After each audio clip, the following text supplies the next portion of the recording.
નમસ્કાર મિત્રો, સાહિત્ય જગત સ્પર્ધા નંબર 53 અંતર્ગત મારી રચના અદ્રશ્ય માતા પિતા રજૂ કરું છું. મારું નામ દક્ષા ભરત સોની. હું અમદાવાદ મણિનગરથી હાલ બેંગ્લોર. માતા પિતા એ ધરતી પર ભગવાનનું સ્વરૂપ છે. દરેકના જીવનમાં માતા પિતાનું અણમોલ સ્નેહ પ્રાપ્ત થયો જ હોય છે. માતા પિતા આ ધરતી પરથી જ્યારે અદૃશ્ય થાય છે ત્યારે તેમના અણમોલ સ્નેહની ખૂબ જ ખોટ વર્તાય છે. અમે 6 ભાઈ બહેન છીએ. અમે માતાની બેન અને પિતાની મોટા ભાઈ કહેતા. મારા માતા પિતા ખૂબ જ ધાર્મિક વૃત્તિના હતા. અમારા 6 ભાઈ બહેનોમાં ખૂબ જ ધાર્મિક સંસ્કારોનું સિંચન કરેલું છે. મારા માતા માટે તો એક યાદગાર વાત એ છે કે મારો જન્મ 1963માં થયો ત્યારે તત્કાલીન વડાપ્રધાન મોરારજીભાઈ દેસાઈએ સોનીના ધંધા ઉપર એક કાયદો ઘડ્યો હતો, જેના અંતર્ગત સોનીના ધંધાને ખૂબ જ ગ્રહણ લાગી ગયું હતું. તે વખતે મને 6 મહિનાની લઈને મારા માતાએ સીવણકામ શીખ્યા અને અડોશી પડોશી તથા સગા સંબંધીઓના કપડાં સીવી અને ઘરમાં આર્થિક રીતે મદદરૂપ બન્યા. એ જમાનામાં મારા માતાજી ફક્ત 3 કે 4 ધોરણ ભણ્યા હશે અને છતાં પણ આટલી આંતરિક કોઠાસૂઝ હતી, તે ખૂબ જ ગૌરવશાળી ઘટના ગણાય.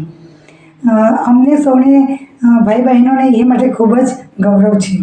મારા પિતાજી પણ ખૂબ જ ઈમાનદાર અને નીતિપૂર્વક જીવન જીવ્યા. તેમનું નામ જ ઈશ્વરલાલ હતું.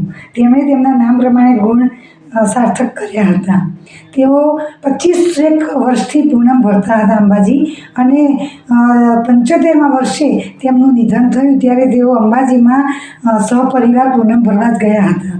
માતાજીના દર્શન કરતાં કરતાં બિલકુલ સ્વસ્થ અને તંદુરસ્ત અવસ્થામાં માતાના ચરણોમાં સમર્પિત થઈ ગયા.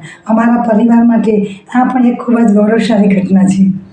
બીજી એમના વાત માટે એક વાત મારા સ્મરણમાં ખૂબ જ રહે છે. હું 12મા ધોરણમાં હતી ત્યારે ચાણસ્મા કેન્દ્રમાં મારો પ્રથમ નંબર આવ્યો હતો.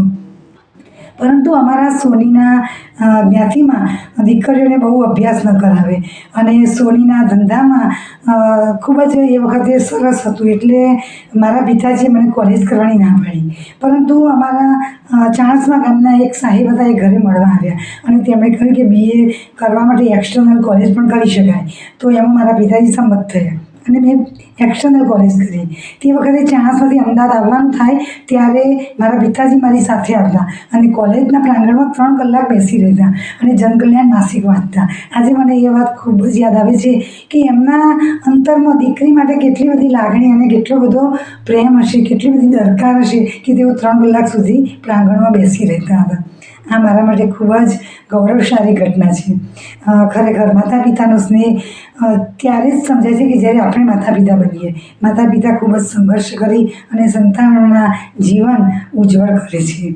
અંતમાં હું એટલું જ કહીશ કે અમે 6 ભાઈ બહેન ખૂબ જ ભાગ્યશાળી છીએ કે તેમના જીવન ચરિત્રથી અમારા સૌનું જીવન અત્યારે ખૂબ જ ઉજળું છે. અમે 6 ભાઈ બહેન ખૂબ જ સુખી, સંતોષી અને આનંદમાં અત્યારે અમારું જીવન પસાર કરીએ છીએ.